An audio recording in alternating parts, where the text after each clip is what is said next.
பால் தண்ணி நல்லா ஊற்றணும் ஃபுல்லானா ரெண்டு அரிசிலையும் கொஞ்சம் கொஞ்சம் ஊற்றணும். அதுலேயும் ஊற்றணும், இதுலேயும் ஊற்றணும். இதில் என்ன தண்ணி கொண்டாங்க மண்ணை வைக்காது புரியல ரெண்டு வேணும். இதில் கொஞ்சம் ஊற்று, இதில் கொஞ்சம் ஊற்றணும். ரெண்டு அரிசியில் இதில் கொஞ்சம் ஊற்றணும்.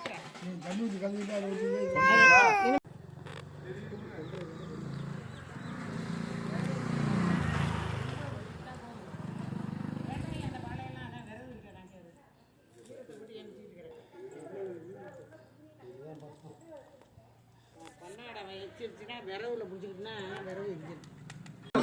பொங்கலோ பொங்கல் வடக்காக தான் பொங்கிட்டு வருது. ஆட்டம் வடக்கு